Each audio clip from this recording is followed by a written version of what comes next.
tyrants of our Muslim governors of the past who killed so many Sahaba, right? And he can have a group of people who know his tyranny, but he's got such eloquent language and articulation, the way he speaks, that he's able to make them feel sorry that they're thinking bad about him. You know, he was able to speak to people and make them feel bad about their perspective of him. That's how eloquent he was. Because the Prophet ﷺ said, "Inna min al-bayani la sihrun," that, you know, some forms of speech are magical. You know, they just get to your core. He knew how to speak in that sense. If he can do that, then a person who's pious like Hassan Basri, with the eloquence of the language, and Arabic is extremely eloquent if you understand it in Arabic, right? And so those of our brothers from the Indo-Pak and other places who don't understand Arabic, you seriously need to learn Arabic. Because then when you understand Arabic of the Quran, that's when you get the beauty of it.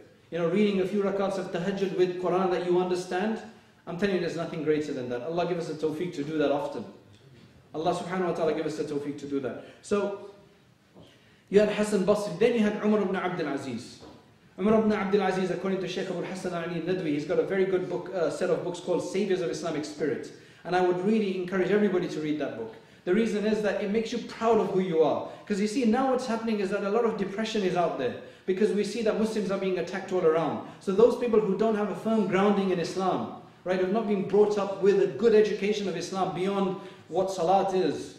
You know, like for example, I asked what's going on what are the children taught at the madrasas, after school programs, Quran classes. So I'm told that they taught Quran, and then after that they taught how to pray salat, and the basics of salat and wudu and so on.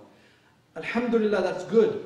That's good, it's better than nothing, you know, because in America, in many places, they only have Sunday school like the Christians do, right? And I used to teach in one place that was about 40 minutes from my house every Saturday, and I gave up afterwards. I said it's like trying to make them read a chapter of Harry Potter once a week, because by the time you go there the next week, they've forgotten the last part of the story, right? And I said, I just can't do that. You can't have your Islam being taught just once a week. So this is great, but we need to move beyond that. The children need to grow up understanding Islam more than, you know, because when a child only thinks that Islam is not about just salat, then when it comes to philosophical issues, what they're confronted with at university, they're going to think Islam has no idea about it. Then they're going to subscribe to views of Kant and Nietzsche and Derrida and Foucault and all the rest of them, right? Because they just think that's all that's available, and because they haven't been exposed. That's why it's very important that we teach our children an all-rounded understanding of Islam from every aspect. The mu'amalat aspect, the mu'asharat aspect, you know, the social aspects, the philosophical aspect, the theology, the jurisprudence and everything. That's very important. So now you come with Umar ibn Abdul Aziz. He is a grandson of sorts of Umar radiallahu anhu. But he's from this royal family, his father Abdul Aziz, right? Ibn Marwan. Now, what you had is, he was not in line of the caliphate. It was the uncle's family, right? What happened is that the Khalif preceding him didn't have children who were old enough to succeed him. He tried, that Khalif at his deathbed, even tried to dress him up to look older, but it wasn't working. So somebody on his side did a great thing, and he said, why don't you give it to Umar ibn Abdul Aziz, your cousin? Umar ibn Abdul Aziz, his wife was from the ruling family. Umar ibn Abdul Aziz was known to, you know, like good things, being from the ruling class. You know, it wasn't ruling party, but it was related, like good things and so on. He passed away at a very young age. But they made him the Khalif. The Khalif of the they made him the Khalif of the Umayyads. You're talking about a major dynasty, you know, major caliphate. You know, they preceded the Abbasids. The Abbasids came afterwards, after the Umayyads. The Umayyads were first. And as soon as he became Khalif, it's like a light went on in his head. The tawfiq was there from Allah subhanahu wa ta'ala. And he did in 2 years and some months what none of the ones before him were able to do after Muawiyah radiallahu anhu. He had such justice after a time of major corruption, because the Umayyads began to be known for confiscating properties and just indulging and just literally the Baytul Mal,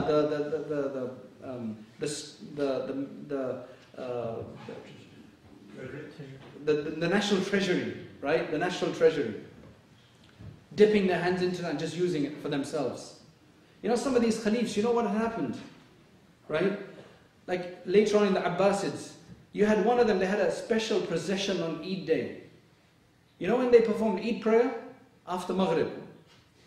Because it just took that long. And it was just absolutely crazy. It was just absolutely crazy. Right? So you've got all sorts of stories. So to have a good Khalif who's the wealth and the riches and the position has gone to his head, you know, that's something really great. Umar ibn Abdul Aziz, he had such justice that in North Africa, there was not a person who was eligible to receive zakat anymore. The distribution of the wealth without communism, right? Without communism, got to such a stage that everybody was decently well off, to such a degree that nobody could accept zakat. Nobody could accept zakat. Now obviously, if you've got that kind of situation, that money can then be used for other purposes. You know, you can have prosperity in all other fields when that kind of a thing happens. But unfortunately, he was poisoned, and it reverted back to them. They just couldn't take, because he'd made his wife give all of her jewelry back, right? Because he said that this was gotten through ill-gotten means. And one day his children came to meet him, and he had his hand over his mouth throughout that meeting. And his children are wondering, why is that? And he said, the only thing I had to eat was onions. Because he was so frugal. He wouldn't use the money from the government for his own letters. Meaning, he wouldn't use the candles. He wouldn't use them. He was so particular about these things. He was just so particular that gave him the justice. And you carry on. And there's just so much more to say. You have the people, you have the likes of Salahuddin al-Ayyubi. You know, you have the Tartars. And you have the Tartars, I mean, they just came out with a force from Mongolia. They went through Bukhara, raised it to the front. I mean, when when you talk about Bukhara, Samarkand in those days, you're talking about a glorious period. Because the Samanids, they were the rulers of that area. The Khurasan, basically a lot of northern Persia, Herat, Afghanistan, part of Afghanistan, and all of Uzbekistan, Turkmenistan, all of those, Turkestan, all of that area. This is where some of the greatest of our scholars came from. I mean, let's just take a few names. We're talking about Imam Bukhari. He came from Bukhara, which is, you have the number of famous Samarkandi scholars. Imam Tirmidhi, Allama Naysaburi, Nishapur, which is also that area, it's in Iran today. That's where Imam Muslim came from. You've got Sijistan, which is Abu Dawud, Imam Abu Dawud, Sijistani, right? You've got the Nasafis, you've got the Shashis, you've got the Maturidis, you've got some of the greatest of the scholars that come from that area. Hakim and Naysaburi. All of these major scholars are from there. And if you've heard of the great philosopher, and he's normally ranked as the greatest Muslim philosopher, is Avicenna, Ibn Sina. He was from Bukhara. And he says that the Samanids' library in Bukhara was such that it had books in there which the rest of the world had just heard about, and it also had books in there that they had never heard about. This was the way they contributed to civilization, the Samanid Muslim Empire, right, that were based out of Bukhara. And Ajib about Avicenna, I mean, these were the kind of people of the past. He said he started studying when he was between 13 to 17. Unfortunately, he became a philosopher afterwards, a complete philosopher who ranked the prophets the same as Aristotle, or Aristotle the same as prophets. He was such a genius, this guy, that he studied from between the ages of 12 and 17. And he said, by 17, I had learned anything that was going to be of use to me afterwards. By 17, he had accumulated everything that was going to be of use to him afterwards. After that, he didn't learn anything substantial. He just worked on what he knew, and he developed that. Right? The problem with these Muslim philosophers as such was that they believed, and I think it's important because many of us study philosophical aspects of university, and I think we need to understand the reality of these things. Right? It was quite a shock to me when I learned this. The problem with some of these Muslim philosophers as such, right? Like Avicenna and Al-Farabi, and then later on Ibn Rushd. It was a bit different. What they did basically was Ibn Rushd. He was more Aristotelian. He tried to bring back refined Aristotelianism, whereas the others, they were Neoplatonic philosophy, which is a composition of Platonic and Aristotle philosophy brought together by the people, and they developed that a lot. The problem with their thoughts was they had Ibn Rushd had this concept of double truth. Double truth. What that meant is that Allah subhanahu wa ta'ala, for the common people who are not intellectuals like the philosophers, He gives them the Quran, and He gives them truths through the Quran, because they don't have the intellect to comprehend them. Whereas the philosophers like Aristotle, Allah just opens up their intellect, or God, or the unmoved mover, or whatever they want to call God, right? The non-contingent beginning, or whatever it is. He just opens up for them their mind. They don't need the Quran. So they are equivalent to prophets. Prophets are for lay people, and these philosophers are for the intellectual people, right? Now, you had some like Ibn Rushd among them, who, though theologically and philosophically had this thought, right? But when it came to fiqh and salat and prayer, they would pray. So he penned Bidayatul Mujtahid. He was a great faqih as well, right? But you had others like Avicenna and others who became Sharabi Kababi, as you call them, right? Sharabi Kababi, have you heard that term? Just drinking and enjoying, man, right? Because it's all about thought. It's all about intellect. So when they call them Muslim, because they were from a Muslim background, they were from Muslim heritage, right? That's why they gave such a contribution to philosophy as general that people like Thomas Aquinas, Christian philosophers afterwards, would rank them as great philosophers because they made such a contribution, right? I mean, they ranked Ghazali as one of the great ones, you know, with his, though he wasn't, I mean, he didn't purposely contribute, didn't want to contribute to philosophy as such, but because of his work and his attacks on the Avicenna and others, they considered him to be one of the great philosophers because of his tahafut and so on.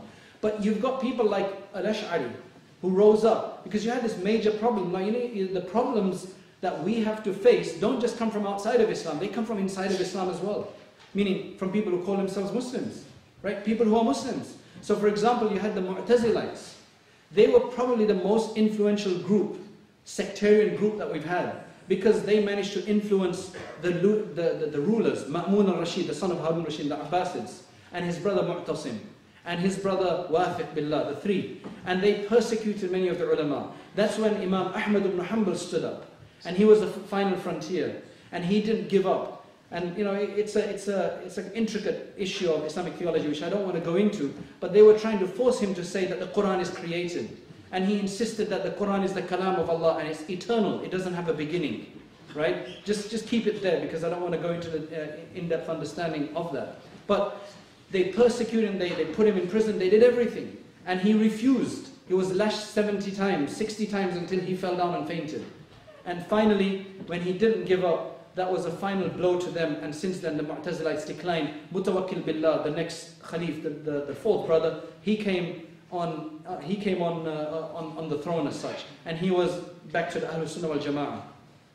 Imam Ahmad ibn Hanbal says that Mutawakkil Billah, though he's not a Mu'tazili, he's a greater fitna to me than the others were, because he's showering me with so many gifts, and he's showering me so much, you know, so much honor, that I find it difficult to refuse him. You know, I'd rather be dealing with the persecution of the others. These were the ulama of the past, completely selfless. When Imam Ahmad ibn Hanbal passed away, 800,000 people came out to his janazah in Baghdad, and 60,000 women came out. Women don't normally go for janazah, but 60,000 women came out and 800,000 men came out.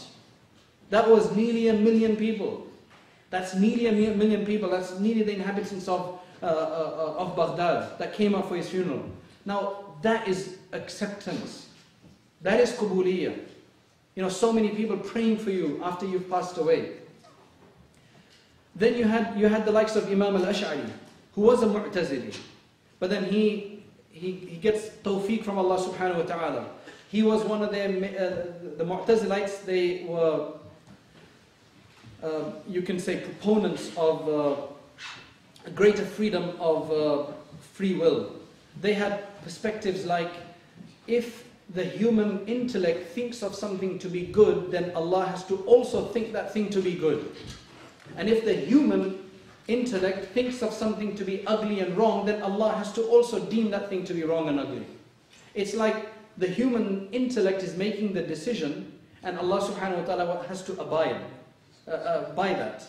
It's ajib, you know, they wonder how intellect are you, right? But then they also said that justice is necessary for Allah in a sense that if anybody commits a sin, Allah has to punish them for it.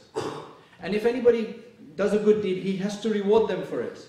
And He has to reward them according to the good deeds that they've done, and according to the bad deeds they've done, He can't give a bonus on top. The Ahlul Sunnah wal Jama'ah, we say that if you do a good deed, Allah will definitely reward you. He promised it, He doesn't go against His promises. But if you do a bad deed, then you are taht al-mashia. What that means is that you are under the will of Allah. He has the right, out of His justice, to punish you. But He can forgive because He has a merciful nature. But they say, no, He can't forgive. If the person hasn't sought forgiveness, out of the justice that Allah has to abide by, He has to punish him. So it's like if two people have done the exact same amount of deeds, Allah subhanahu wa ta'ala can't, for one deed that He liked that one person to have done, He can't give him a bit of extra rewards. He has to be, he's bound by a system. You can't bind Allah by a system. So they had become very influential and had by force, through Ma'mun Rashid, made people subscribe to their opinions, especially with regards to the createdness of the Quran. And one person among them, who was a student of one of their greatest, Al-Jubba'i,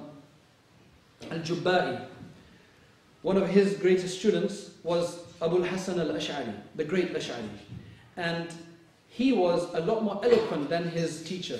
His teacher was a good writer, good scholar, but he wasn't very eloquent. So Abu Hassan al-Ash'ari was a good debater.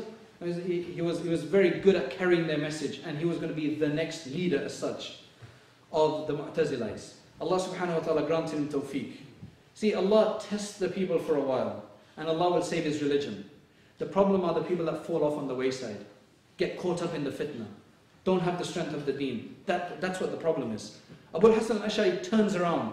He goes to the Jami' Masjid of Basra on a Friday, and he then declares and he says that whatever I have been professing until now, I shed it off. And he took off his garment, and he said, just like I take this garment off, I shed off my beliefs that I held before, and now the beliefs that I hold are found in these books. And he had a few books in his hands that reflected the way of Ahlul Sunnah wal Jama'ah.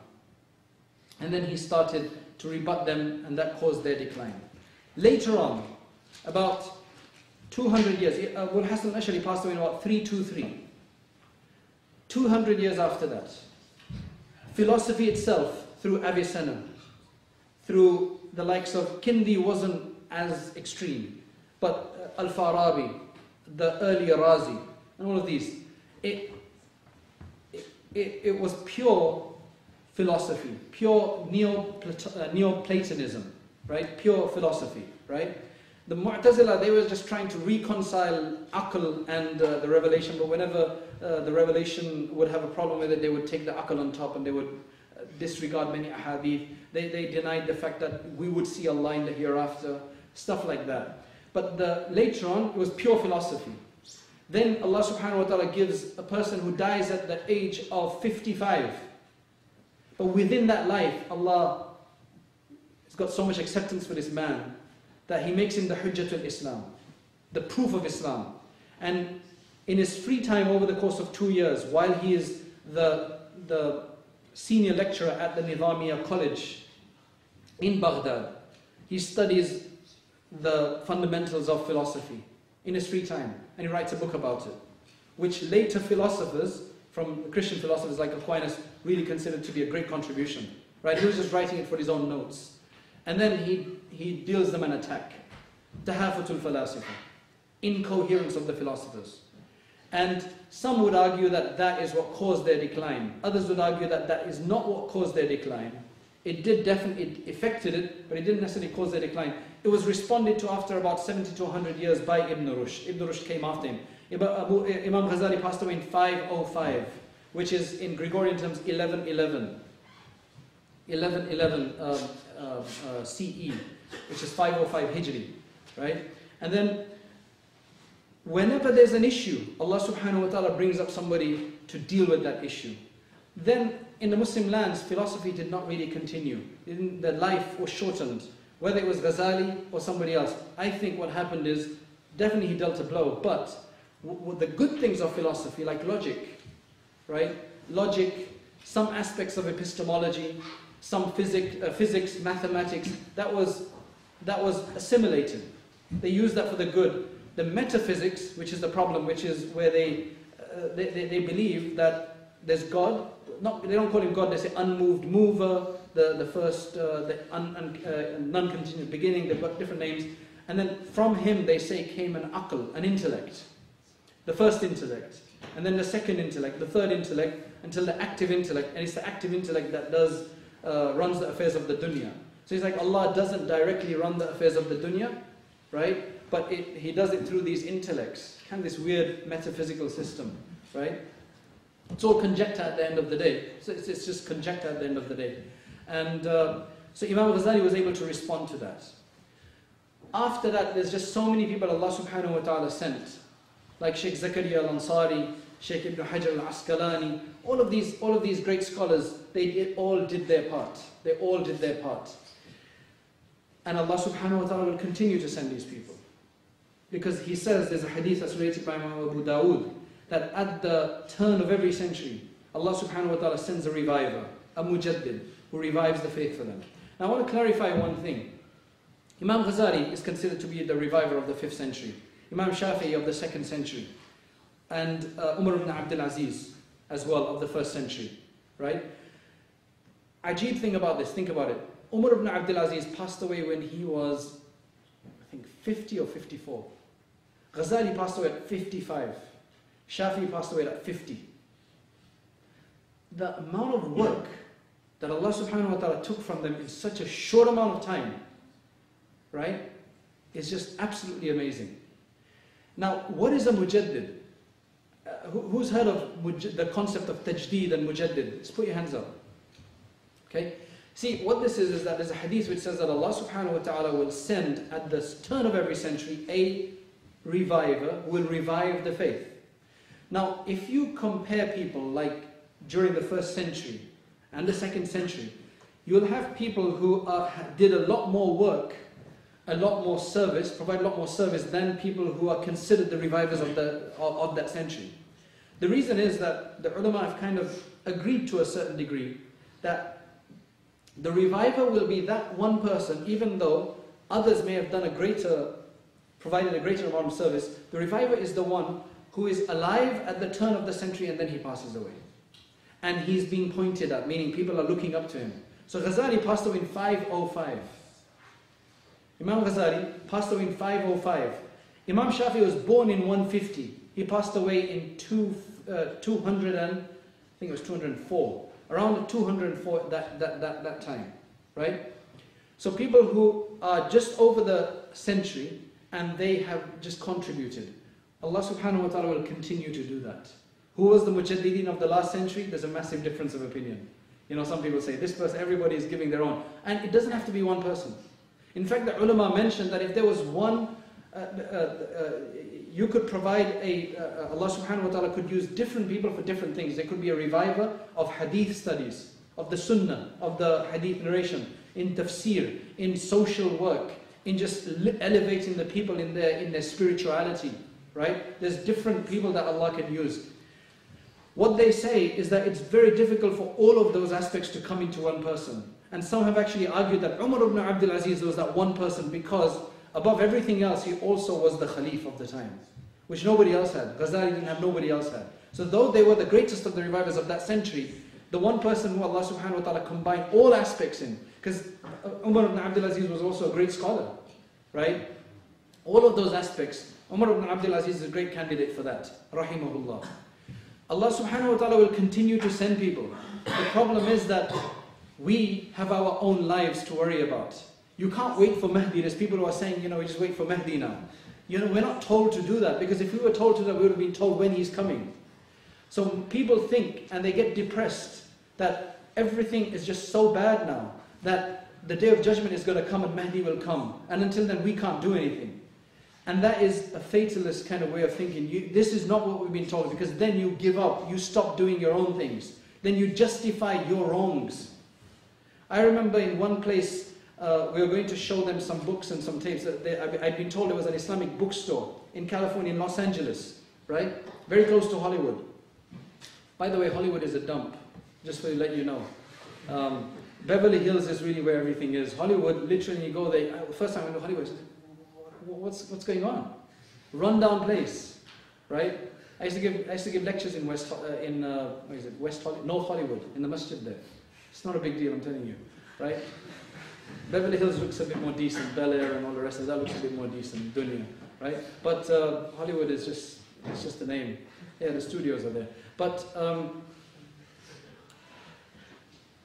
we went to this shop. They're supposed to sell, somebody said they sell Islamic books. So we went in there, and it's actually one of those, I really hate these places, right? One of those really despicable Indian movie places. They sell Indian movies. Oh, that Hindu stuff, with all the singing and dancing. I don't know if any of you watch that stuff or have that stuff at home. No, seriously, that stuff is just so gross. And so it's just got it all over the wall, right? And then I think he had like this small section where he was selling Islamic books. Now, okay, that's bad enough, right? Corrupt the people through Hindu media, you know? That's bad enough. On the desk, he was saying Diwali memorabilia. Diwali is the Hindu religious celebration, you know, with all the hands and the elephant and all the rest of it. And I said, you know, I was just quite shocked. I didn't want to give him my books. I was just quite shocked at the whole thing. When I saw that, I was just like, you know, I can understand all of this. All right, you need to make money. This is the only way you find out to make money. By the way, he owns the halal meat shop down the road, right? So, because I went to the halal meat shop and they told me go there, and then I found out they're both owned by the same person. And I said, look, I can understand all of that, right? It's bad enough, but why do you have to sell shirk stuff, polytheism? You can't do that. And now the guy looked at me as if I'm from a different planet. He said, if you want to survive in this country, you're going to have to do this kind of stuff. I said, I don't know what dunya you live in. Alhamdulillah, I'm quite happy. I make my money and alhamdulillah, Allah provides. I don't have to do this stuff. The justification that people have, especially when, you know, when they feel that they have to do these things, it's just shaitan. And that's one thing that we must realize, that you can't go down that path, because you destroy your faith for whatever you think you're making. And we mustn't do that, because the nur of Allah will continue. Don't think that Islam is a dying boat. Some of the Muslims are, but Islam is continuing, and Islam will continue. And when there's nobody left to say Allah, that's when the day of judgment will occur. But until there's people saying Allah, this world is going to continue and Islam will thrive. So let's not wait for Mahdi. Our focus is that we must wake up for ourselves. Because at the end of the day, we can't tell Allah that, oh, we were waiting for Mahdi. Because we might die before he comes. And we have to answer for ourselves. And that's why it's very important that we correct our beliefs. We correct our practices. We correct our outlook. We correct our dealings. Imam Ghazali, he speaks about Husn-e-Qirat and Su-e-Qirat. And this is very important. Because when you've been accepted by Allah, you will get the kalima La ilaha illallah. The Prophet ﷺ said, whoever says La ilaha illallah on their deathbed, they will go to paradise. And that is extremely necessary. That is extremely a virtue. And you know, there's a number of deaths that took place in our community, and mashallah, each one of them was saying, you know, and so was there, and he made him read the kalima, and I'm thinking, subhanallah, this is just so much of tawfiq from Allah. Because when I was in America, a student that I used to teach, a 12-year-old boy, 13-year-old boy, he was the only one in that entire house who knew somewhat what to do when his grandfather was dying. All the other guys, his parents, extended family, didn't know what to do. Finally, he wakes up and he thinks, you know what, I read about this in Ta'aleemul Haq. Have you heard the book called Ta'aleemul Haq? It's this basic book that I taught to children, you know, and we'd covered a chapter in there, how to deal with the dying person, you know, do talqeen of La ilaha illallah to them. He goes, quickly reads out, he comes and he gives them the kalima, and that he saved him. Now, if they hadn't had any education there, imagine what would have happened.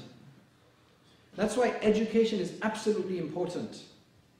We need to really get focused on our education. It's really important because it's very critical. At the end of the day, it's very critical. So Husnul Khatima, Su'ul Khatima. Husnul Khatima is a good sealing state, a good ending of your life, because that's really what matters. Because the Prophet ﷺ said that some people are doing wrong all their life, and then there's just a span of distance between them and death, and Allah subhanahu wa ta'ala turns it around, and they become good, and they enter paradise. And then He also says the opposite, which is that there are people who've done good all their life, and then they turn at the last moment, and they go to hellfire. But alhamdulillah, through study, through survey, through statistics, it shows that that second thing happens a lot less than the first one. Right? Which is alhamdulillah, because it just decreases our chances of that happening to us if we feel that inshallah we're already on the path. And Allah subhanahu wa ta'ala guide us and show us the light. So, Husnul Khatimah is very important. What Imam Ghazali mentions is that, especially when it comes to ideology, you really need to understand what is the right ideology. Don't get deceived by the various modernity and post-modernity and the various places that takes you to. We can benefit from the good of it, but we need to know the foulness of it, the evil of it, and we need to abstain from that. Because what happens, according to Imam Ghazali, is that when a person is on their deathbed, just like Pharaoh, when you're on your deathbed, whatever you've been thinking all along, when the veils were on, when you could only see things according to the way you've learned to perceive things and see things, right? Those veils are lifted.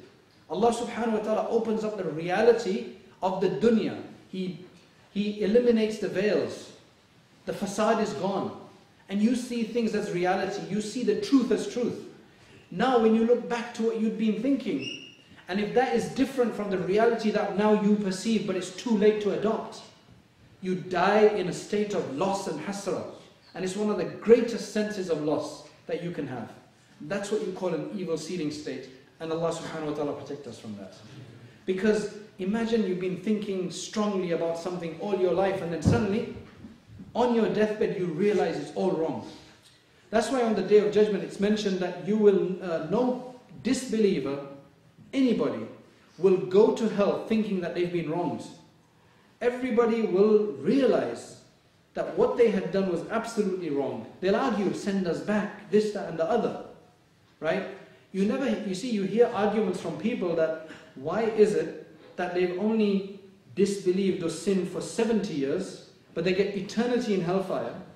Right? You hear that from living people, but you never hear that mentioned in the Quran, that will be an argument that a kafir will put to Allah subhanahu wa ta'ala, that, oh Allah, I was there for only 7 years, why don't you give me 7 years here, and end of story. Their argument will be, send us back, just even for a short moment. That will be their argument. According to our scriptures, it's clear that they will be confessing and they will have reality hit them. That's why, in order to end this, what I would advise myself and everybody else is that it is extremely important that this community in Norway, you've got other places in Europe to look up to. The studies show that in England, where the Muslims have been there for only 50 years or so, similar to maybe about 5-10 years more than here, they've got more Muslim seminaries where scholars are produced, whatever shape or form, but scholars are produced, right? They've got more Muslim seminaries in the UK than the Catholics have Catholic seminaries, or the Anglicans have Anglican seminaries. That is an amazing achievement in 50 years.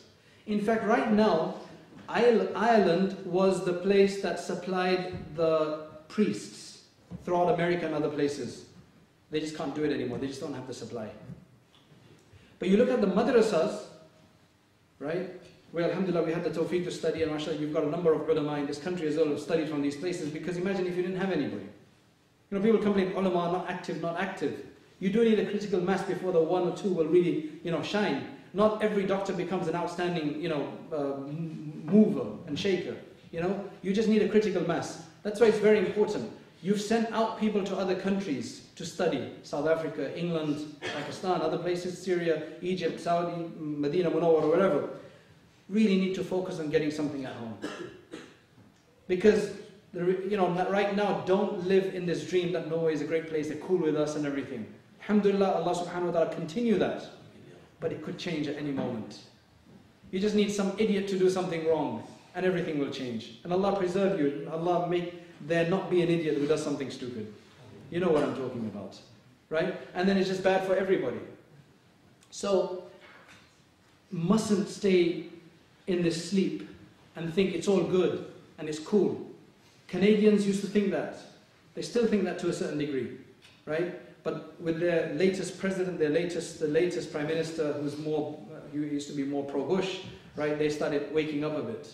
So you need to realize, you need to assist you need to assist the Norwegian people in general, right? Those who are not Muslim, and you need to take the da'wah to them as well, because the da'wah came, in Arabia, it was the people there that converted, right? People didn't come from elsewhere. It wasn't immigrants that came in. The Prophet ﷺ converted the local people as well, right? You have to show them it in a beautiful way. But you don't do, when I heard of other countries in Europe, that some places the Muslims are looked down upon because they do all of the corruption. They commit all of the cheating and the deceptive things. I don't think that's the case in Norway, but that's what Muslims need to stay away from, because otherwise you give an argument to someone else, you give an excuse to someone else to persecute you and to limit you in what you do. Your deen has to be strong. Our deen has to be strong. But at the main thing that we need to focus on is that when we meet Allah subhanahu wa ta'ala, we got something to show. And we need to focus on the fact that Allah subhanahu wa ta'ala used whatever we have for the benefit of our brothers and sisters around the world and for humanity in general. That is a very important dua. Allah subhanahu wa ta'ala accept all of us. Because one teacher of mine is very, mashallah, he's been very influential. He gives one bayan and the women send their jewelry to the masjid to donate it to the masjid. You hear about that in history, but this is in England. He gives a bayan, and the way it works is that all the lectures in the mosque, they are transmitted through a wireless system, and the women, they just have to put on this receiver at home, and they're able to listen. And literally, they can log in to tune in to about 5 or 6 different masjids in the area, right? It's kind of a very interesting system. But after he gave a lecture, this was about 20 years ago, they sent in their jewelry to donate to the masjid. And I remember that he used to have a magazine, and I received a copy of that magazine, and at the back of it there was an advertisement that we're going to hold an auction to auction out this jewelry to raise the funds for the masjid. This was all donated by the women of the community. It brings you back reminders of the time of the Sahaba, when the women would donate like that. Right? So we're talking about women donating like that. Jewelry is very important to women. It's just something that's so mahboob, and it's just so fitrati for them. It's just, as Allah subhanahu wa ta'ala mentions in the Quran. Right? But if they can donate that, that means there's a level of iman there. And when women get high level of iman, they can sometimes outdo men. Right? In much more easily, according to some scholars. It says that women, because of what they go through in terms of childbirth and looking after their children, the struggle, the mujahada that they have to go through, they can reach Allah sometimes a lot more faster than a man with a tasbih and a turban on his head for 10 years. So women have that ability because they can have that connection with Allah subhanahu wa ta'ala. So women must not feel left behind or use their talent in strange ways, novel ways, right? Revolutionary ways of notoriety, going against the whole system. That's not, I mean, I know I'm speaking about women here because that's what's been the big fuss in the last 5-10 years, but men do that as well. Allah subhanahu wa ta'ala grant us the tawfiq. Allah subhanahu wa ta'ala give us qubuliyah to our qabiliyah, acceptance to our abilities. And Allah subhanahu wa ta'ala give us the ability to serve His deen. Allah subhanahu wa ta'ala give us the ability to serve His deen, to make ourselves worthy of paradise, and grant us the kalima la ilaha illallah on our deathbed, and don't let there be a sense of loss and complete failure on our deathbeds. Grant us Jannatul Firdaus. Wa akhiru da'wana alhamdulillahi rabbil alameen.